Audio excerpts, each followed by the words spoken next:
Salam alaikum et bonjour à tous. Alors continuons avec les cours de la physiopathologie. La dernière fois on a vu le choc hypovolémique. Donc aujourd'hui ça sera le choc cardiogénique. Alors c'est parmi les états de choc. C'est une défaillance aiguë, sévère du cœur. C'est une défaillance très très grave. C'est toujours dû à une insuffisance cardiaque aiguë. Donc l'insuffisance cardiaque, lorsqu'elle est aiguë ou chronique, l'insuffisance cardiaque chronique, le cœur a eu son temps pour s'adapter, pour compenser la perturbation ou l'altération au niveau de ses cavités. Donc il a eu son temps pour s'adapter. Donc on peut trouver un débit cardiaque plus ou moins normal. Mais lorsqu'il s'agit d'une insuffisance cardiaque aiguë, le débit cardiaque, il y a une chute du débit cardiaque aigu qui va être à l'origine de ce choc cardiogénique. Voilà, ce qui va provoquer une altération de la perfusion. Donc les cellules ou bien les tissus ne seront pas correctement ou suffisamment perfusés. Et du coup, on aura une anoxie tissulaire. Voilà, les tissus n'auront plus assez d'oxygène, donc ils ne peuvent plus fonctionner correctement. Le trouble fondamental, c'est donc dû à la diminution du débit cardiaque. Donc, on se rappelle un petit peu de l'état physiologique. On a dit, on le connaît, on le sait toujours. Le cœur, c'est notre pompe cardiaque, c'est notre pompe, c'est un muscle qui va pomper du sang pour l'envoyer à travers la circulation systémique vers tous les tissus. Ce sang-là, il doit être riche en oxygène. L'oxygène, bien sûr, provient de la circulation pulmonaire. Donc voilà, il est apporté par les poumons pendant l'inspiration. Donc ça, c'est de 1. Ça, c'est clair. Ensuite, ce sang, il sera acheminé grâce à notre circulation systémique. Donc, oui, on le connaît, mais pourquoi on parle de ça? Il y a deux composantes très importantes. C'est l'hémoglobine qui va bien sûr fixer l'oxygène et va l'apporter jusqu'aux cellules. Il y a également la notion de l'extraction. En fait, donc au niveau des cellules, les cellules vont capter avec l'oxygène. Et donc c'est ça l'extraction, c'est le fait d'extracter avec l'oxygène et juste de le prendre depuis l'hémoglobine. Donc voilà, tout ça, c'est grâce au débit cardiaque, qui doit être suffisant bien sûr. Et le débit cardiaque, comment il est suffisant? C'est lorsque le cœur pompe correctement, lorsqu'il se contracte correctement, lorsqu'il y a une précharge suffisante et la post-charge n'est pas augmentée. Parce que la post-charge sera à l'origine d'un obstacle, sera à l'origine d'une diminution du VES. Donc, augmenter la post-charge. Bon, c'est un détail de l'insuffisance cardiaque. Bref. Donc, les deux choses, c'est très important. Les cellules peuvent avoir leur oxygène, très bien. Elles peuvent travailler en aérobie là. Donc, elles peuvent faire leur oxydation des glucides, des lipides, etc. Ça se fait bien sûr au niveau de la mitochondrie. C'est le composant essentiel de la cellule qui travaille en présence de l'oxygène. Donc on aura cette oxydation bien sûr, l'ATP.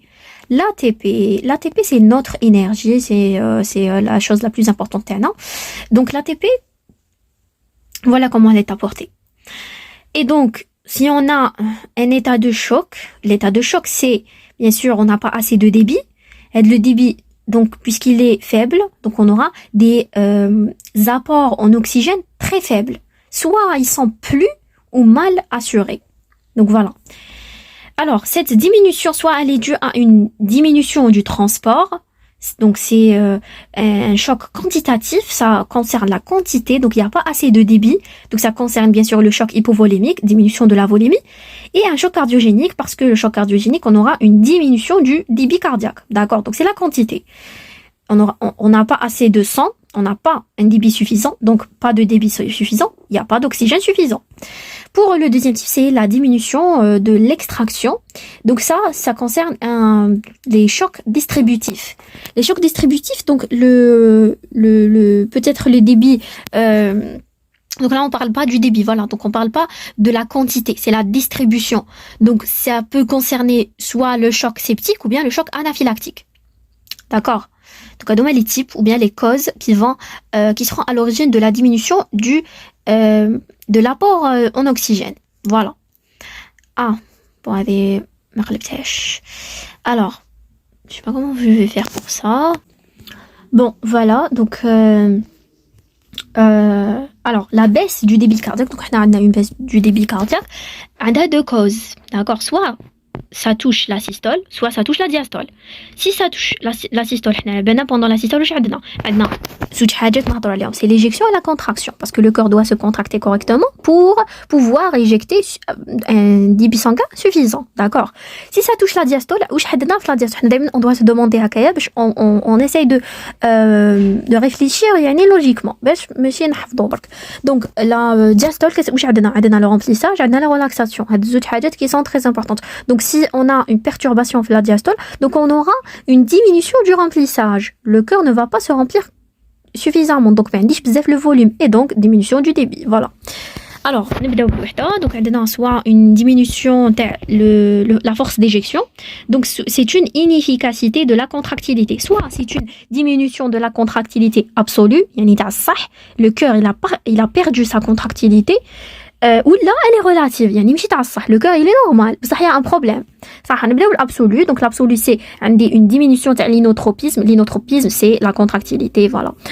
Donc, ça, c'est dû à l'IDM. C'est l'infarctus du myocarde. Le cœur, voilà. Il a eu donc une nécrose. C'est ça. Donc, il a perdu sa contractilité avec le territoire qui a été touché. Soit c'est une myocardite. Donc, c'est logique. C'est un des problèmes de la contractilité. Donc, il y a des mouches le myocarde. Le myocarde, où il se contracte. Donc, voilà. C'est des myocardites, myocardiopathie, toxique, organique, primitive, etc. Donc, voilà. Pour la cause relative de la diminution de la contractilité, c'est donc le cœur, il est normal, il se contracte correctement. Mais le problème, c'est qu'il y a une augmentation de la post-charge. La post-charge, c'est toutes les résistances artérielles systémique qui va s'opposer à l'éjection. Donc, s'il y a un obstacle à l'éjection, il ne va pas permettre le cœur d'éjecter assez de sang. D'accord? Donc, elle dit pour la systole. Pour la diastole, donc, on a trois causes. Donc, soit diminution du retour veineux. Donc, on a surtout le volume. Donc, on a des diminutions du retour veineux. En cas d'embolie pulmonaire, embolie pulmonaire, parce qu'on a dit obstruction à l'artère pulmonaire, donc, mais il y a donc c'est diminution de la circulation pulmonaire, c'est ça, embolie pulmonaire, ça touche l'artère pulmonaire, elle est en contact avec le volume, le ventricule droit, donc il va pas envoyer beaucoup de sang, donc c'est une diminution de la circulation pulmonaire, donc mais il bzef le sang le côté gauche parce que les veines pulmonaires ne vont pas ramener beaucoup de sang parce que il y a une diminution de la circulation pulmonaire, donc voilà, ça altère le côté gauche aussi, donc diminution de le remplissage, voilà. Pour la deuxième cause, c'est une compression aiguë. Donc, qu'est-ce qu'on a dit, une tamponnade? C'est quoi la tamponnade? C'est une compression, déjà la tamponnade, c'est une complication très très grave, la péricardite qui m'a la belle, non? C'est une compression, les cavités, c'est surtout les cavités droites, et donc, ça حتكون عندي une diminution تاع l'espace داخل intracavitaire, donc مش حتكون عندي بزاف بلاصه باش يتعمر la cavité et donc diminution تاع le remplissage. Voilà, c'est une compression parce que la tamponnade, il y a présence de c'est une péricardite, c'est une inflammation du péricarde ou تقدر تكون فيها un épanchement. Aussi, donc diminution de la diastole. Le temps de la diastole, la dernière, c'est la diminution de la diastole, c'est-à-dire la diminution de le temps ou la durée du remplissage. En cas de tachycardie, mais la tachycardie, tachycardie supraventriculaire, ventriculaire, ou là, fibrillation ventriculaire. Donc واش معناتها كي تكون عندي tachycardie le cœur ما يلقى بزاف الوقت باش يتعمر, donc غير يجري او يخبط. Donc voilà, il peut pas se remplir تانيك suffisamment parce que ما عندوش بزاف الوقت او غير يجري voilà. Fibrillation tanique, il devient rigide, etc. Donc voilà. Alors on revient. Alors, pour les signes qui vont nous permettre de poser le diagnostic, le choc hypovolémique, donc, il y a trois choses qui sont très importantes, c'est l'hypoperfusion, l'hypotension, bien sûr. D'ailleurs, chaque choc, la définition, le choc lui-même, c'est une hypotension, on peut dire c'est une hypovolémie, que ça soit une hypovolémie relative ou bien une vraie hypovolémie. Et voilà, pour le cas, c'est une acidose métabolique. On va expliquer pour l'hypoperfusion. ليبوبرفيوجن معناتها ما عنديش بزاف لا بيرفيوجن، ماشي يلحق لي بزاف الدم لي تيسو، دونك ما كاش بزاف دم، ما كاش بزاف اكسجين، دونك واش حنلقى ماربغور شتو كيما الماربغ هذاك الرخام جو يجي غري هكايا، نلقاوها داخل في لابو تاعنا. دايوغ هادي كاع جوبونس جاتنا من قبل ما كنبردو بزاف وكامل تجينا هاد لي لا كولور بلو فوالا une cyanose ou camel. Donc voilà, ça traduit une fois froideur interne. Vous voyez, donc la froideur interne, ça c'est sévère et c'est très grave. Une pâleur aussi, un teint cireux, une oligoanurie. Donc l'oligoanurie, c'est dû à l'hypoperfusion, voilà, tout simplement. Et donc il n'y a pas une fonction rénale correcte, il y a la filtration, etc. Donc j'aurai une oligoanurie. Et voilà, donc ça c'est dû, ou là c'est à cause de l'hypoperfusion. Alors l'hypotension, donc on a une tension artérielle inférieure à 90 mm de mercure. Donc là je vais trouver une tachycardie, un pouls filant. Un pouls filant c'est النبض هذاك يكون يجري ما نقدروش نحكموه. On peut pas زعما حنا دوكا نقدروا ناخذوا لو بول تاعنا راديال باغ اكزومبل، نقدروا نديروا صباعنا ونفيقوا له نحسبوه، نقدروا نحسبوه كومبليتوم. بصح كي يكون في هذا لو كا يكون يجري ما نفيقولوش، يكون يجري وخفيف فيلان، il est inaperçu, il est voilà difficilement il est inaperçu tout simplement. يكون عندي pincement de la différentielle. La différentielle c'est la pression artérielle différentielle ما بين la pression artérielle systolique et la diastolique, la différence entre les deux. Donc حتكون عندي diminuée parce qu'il y a une hypotension, donc diminution de la pression systolique et tout, voilà. Pour l'acidose métabolique, c'est clair, parce que on manque d'oxygène, en hypoxie. Puisqu'on est en hypoxie, le corps tana, il essaie toujours de s'adapter. Donc qu'est-ce qu'il va faire? Il va travailler donc le métabolisme en anaérobie, yani en absence d'oxygène. يخدم لي بلا oxygène, ou qui يخدم بلا oxygène على بالنا واش حيدير؟ حيفورمي بزاف les acides lactiques. Et donc j'aurai une acidose métabolique due à ça, les acides lactiques, voilà. Donc elle se traduit comment les signes fonctionnels. حيكون عندي une polypnée, voilà, une polypnée, parce que voilà, عندي بزاف l'oxygène, عندي بزاف c'est haute thermique. Une soif, une sueur, des sueurs, des troubles psychiques aussi, très important. Si ça touche la cellule cérébrale ou les nerfs ستانيك نقدروا نقولوا, donc ça va se manifester par des troubles neurologiques, etc. Alors, pour la clinique, donc j'ai soit une insuffisance cardiaque gauche ou la droite. Pour la gauche, c'est toujours voilà, c'est toujours enfin pour les deux, hein, pour soit la gauche ou la droite. Oui, j'ai dit toujours des signes congestifs en amont. Je fais les signes congestifs en amont. Il y a les dépôts de liquide, accumulation de liquide en amont, maintenant en avant. Voilà, des petites feuilles là, amont, avant. كيف يعني قبل le cœur gauche واش عندي les poumons, donc باينه حتكون عندي une congestion pulmonaire. C'est quoi? Eh ben c'est l'OAP, c'est l'œdème aigu pulmonaire. L'œdème aigu pulmonaire, comment il va se manifester? Bien sûr مش حيكون عندي une respiration correcte, donc on va voir le cours تاع l'OAP inchallah voilà en détail. Donc واش حيكون عندي un problème تاع la respiration, principalement c'est la dyspnée. Donc j'aurai une cyanose bien sûr parce que m'indique l'oxygène bzaf, une dyspnée, une toux, voilà, des expectorations qui peuvent s'accompagner du sang, voilà, des crachats sanguins.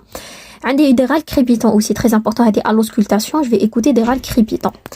L'insuffisance cardiaque droite, donc une turgescence jugulaire. Un reflux, bon bien sûr bon, pour le cœur droit ou شنو هو اللي قبلو عندنا la veine cave supérieure, la veine cave inférieure. La veine cave supérieure راهي من الفوق bon حتكون en contact مع les veines jugulaires, etc. Donc là واش حيكون عندي une turgescence jugulaire, يعني هكا au repos, le patient il est assis, نقدروا نشوفوا les veines jugulaires تاعو يخبطوا هكايا. هذه la turgescence jugulaire. وتحت في la veine cave supérieure, la veine cave inférieure pardon, حتكون en contact مع من c'est tout ce qui est في l'abdomen, يعني le foie وكامل. Donc واش حتكون عندي كاع même تحت كامل في les membres inférieurs حيكون عندي des œdèmes déclives, يعني des œdèmes inférieurs des membres inférieurs, œdème ثاني au niveau de l'appareil digestif, l'abdomen, etc. يقدر يكون عندي l'acide وكامل هادو كاع c'est des œdèmes. وثاني très important حيكون عندي l'hépatomégalie douloureuse. هنا حتكون عندي l'augmentation du volume du foie et il est douloureux. يعني si je disais donc واش عندنا une turgescence jugulaire avec le foie, le côté supérieur, ou inférieure, bien sûr, les œdèmes au camel, et aussi j'aurai une hépatomégalie douloureuse. Elle est douloureuse, je disais, parce que elle augmentation du volume du foie, mais هتكون عندي une compression تاع les nerfs au niveau du foie, donc j'aurai des douleurs lorsque je palpe avec le foie. Bon, voilà. Donc voilà, adéoma, c'est des signes congestifs en amont, toujours, c'est ça. Alors les étiologies, toujours, donc si c'est une insuffisance ventriculaire gauche aiguë ou l'insuffisance ventriculaire droite aiguë. Pour le gauche, donc un IDM, infarctus, ou là des troubles de rythme, des troubles de conduction, etc. Pour l'insuffisance droite, donc c'est un choc obstructif. Il y a une obstruction yani, donc soit embolie pulmonaire, à la banale embolie pulmonaire, c'est une obstruction de l'artère pulmonaire, qui est grave bien sûr, et un ditanique tamponnade. Toujours même je finis le cours à la péricardite, c'est toujours la péricardite elle a le côté droit en fait, elle a les cavités droites, même la péricardite constrictive ou quand même. Donc là pour détailler donc les étiologies, donc on a dit que le côté gauche il peut être touché par un IDM. L'IDM donc qui donc il sera à l'origine d'une nécrose. La nécrose elle va toucher par exemple le ventricule gauche, et il sera nécrosé, donc il va perdre sa contractilité, donc pas de contractilité, pas d'éjection correcte, une insuffisance, etc. Comme la suite c'est les signes. Pour les valvulopathies, donc bien sûr à la bénaténique, les valvulopathies sont vraiment la principale cause, enfin pas la principale, mais parmi les causes les insuffisances cardiaques. Et donc c'est donc soit insuffisance ou l'électricité. On a parlé des insuffisances.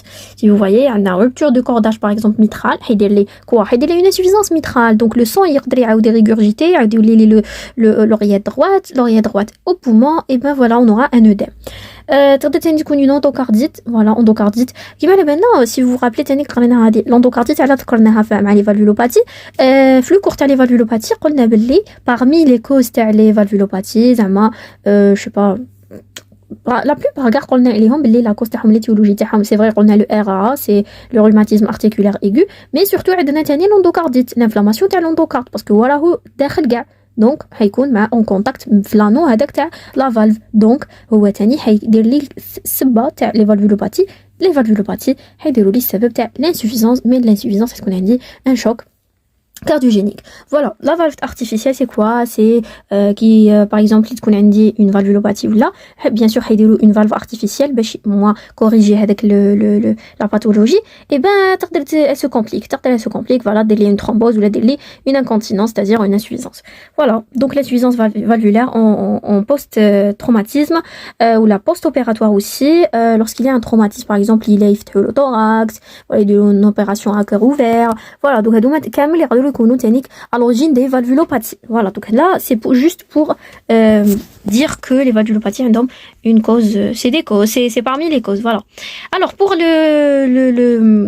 le côté droit, on va dire le cœur droit, on dit voilà, c'est des troubles obstructifs, c'est des causes obstructives, on dit une obstruction.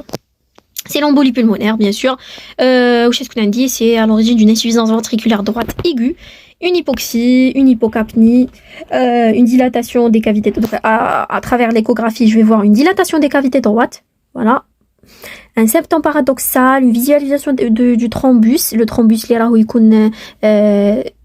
qui a obstrué l'artère pulmonaire.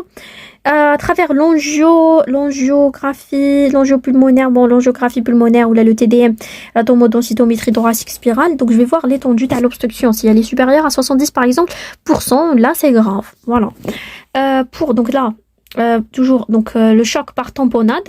Voilà, la tamponnade c'est une cause qui va créer donc l'insuffisance ventriculaire droite. Donc je vais dire l'hémopéricarde, l'épanchement. C'est pas un épanchement aérien ou liquidien, et ben c'est la présence du sang au niveau des feuillets du péricarde, c'est ça l'hémopéricarde post-traumatique. Tani qu'on a un traumatisme par exemple, opération ou là, voilà, en post-opératoire, ou la secondaire aux anticoagulants tanniques, qui sont des anticoagulants, et ben ça peut provoquer ça.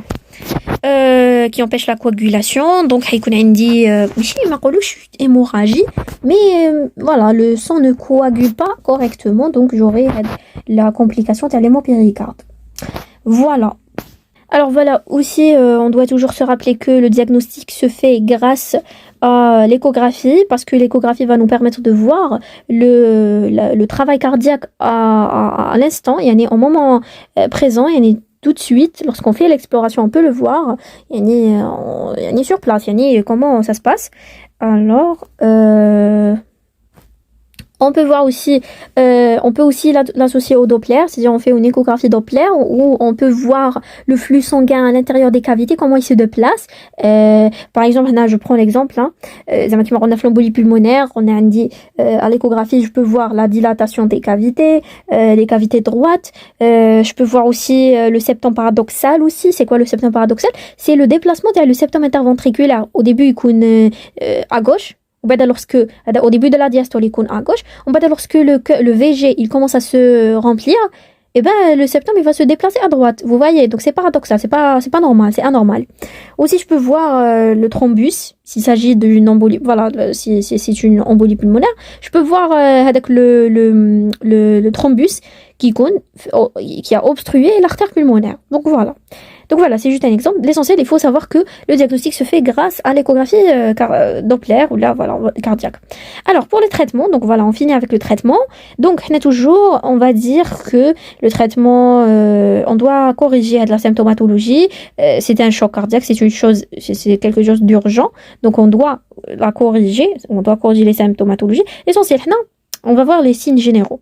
Tout d'abord, c'est l'oxygénation, c'est la chose la plus importante, parce que le patient, il est dyspnéique, il est en détresse respiratoire, c'est surtout lorsqu'il s'agit de l'œdème aigu du poumon, donc c'est l'insuffisance cardiaque gauche.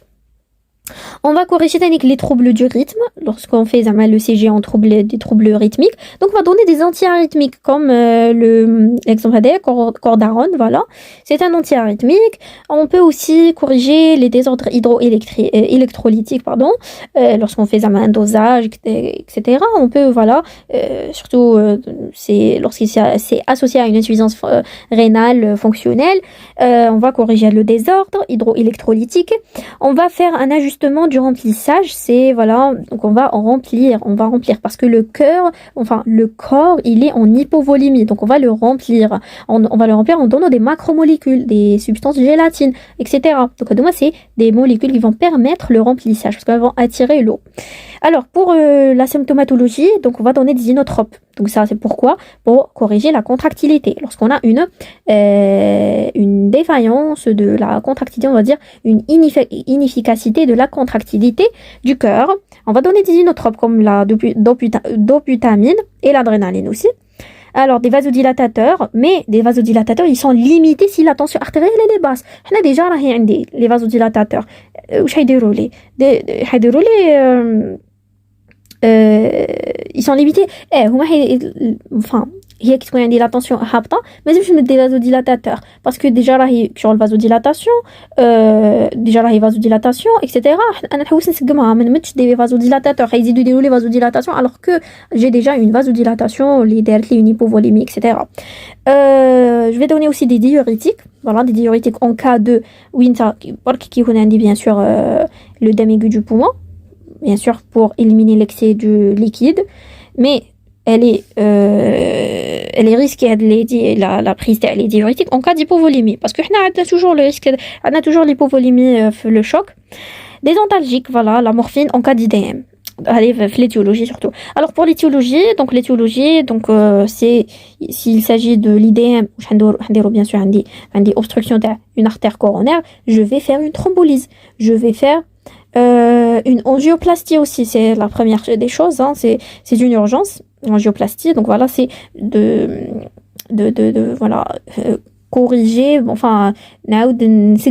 l'artère, les bouchettes, vous pouvez voir l'angioplastie, c'est quoi, ils vont mettre un stent, c'est une opération, on posait un stent فهذيك l'artère اللي كانت obstruée avec le stent هيعاود يوسع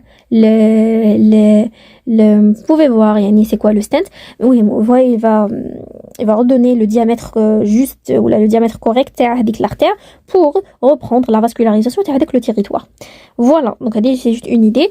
Pour la tamponnade, un excès de liquide, donc je vais faire un drainage. Voilà. Pour l'embolie pulmonaire, je vais augmenter l'éjection voilà, du ventricule droit, bien sûr, parce que le ventricule droit il est en rapport avec l'artère pulmonaire. Donc je vais augmenter l'éjection dans le ventricule pour qu'il puisse vaincre avec l'obstruction de l'artère. Voilà, il va pousser avec le thrombus.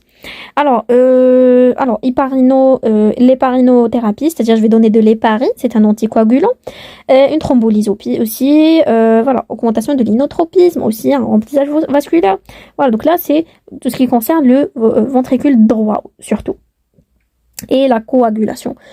Si j'ai une rupture valvulaire, eh ben, ça sera de la chirurgie, yani une correction chirurgicale de corriger avec la valvule. Ils vont poser une valvule artificielle, tout simplement, si avec l'altération est grave ou c'est un sujet yani, jeune, si c'est un sujet âgé, je sais pas, il m'a caché une espérance de vie très importante malheureusement, mais si c'est un sujet jeune, on va faire une chirurgie où on va poser une valvule artificielle qui va remplacer avec la valvule qui a été malheureusement altérée, qui a perdu son travail. Alors pour le traitement spécifique, donc ça concerne l'œdème aigu du poumon. C'est spécifique. Où je vais donner des diurétiques. Bien sûr, ils sont limités en cas d'hypovolémie. Il y a un risque parce que j'ai déjà une hypovolémie, je vais donner une diurétique, c'est encore plus grave parce que ça va éliminer du liquide alors que je suis en hypovolémie. Mais lorsqu'il s'agit de l'œdème aigu du poumon, je vais donner des diurétiques, des vasodilatateurs, voilà, pour éliminer avec l'excès le sang ou le liquide les présent au niveau du poumon. Voilà, on va donner Surtout, on va donner des inotropes. Les inotropes, pourquoi? Pour améliorer la fonction de la pompe cardiaque. Voilà, pour que ça travaille correctement, le ventricule gauche, pour qu'il puisse éjecter le sang, mais aussi régurgiter vers les poumons. D'accord? Parce que c'est dû à une insuffisance ventriculaire, en fait. C'est dû à une insuffisance ventriculaire gauche. Donc, c'est comme si je vais corriger l'étiologie encore une fois. C'est de augmenter la contractilité ou la fonction de la pompe du VG. L'oxygénation, c'est en premier degré. Hein. L'oxygénation, parce que l'OAP, c'est une cause du syndrome de détresse respiratoire aiguë qui sera à l'origine d'une hypoxie grave, une dyspnée, donc je dois faire une oxygénation. Voilà. Alors c'est la fin de cette vidéo, j'étais un petit peu rapide, mais voilà, j'espère que l'explication un petit peu claire. Si ce n'est pas le cas, vous pouvez me poser des questions. Alors il y a des fautes, veuillez m'excuser toujours. In asabtu fa min Allah subhanahu, in akhta'tu fa huwa min ash-shaytan wa min nafsi. Alors je vous remercie pour votre attention et je vous dis bon courage.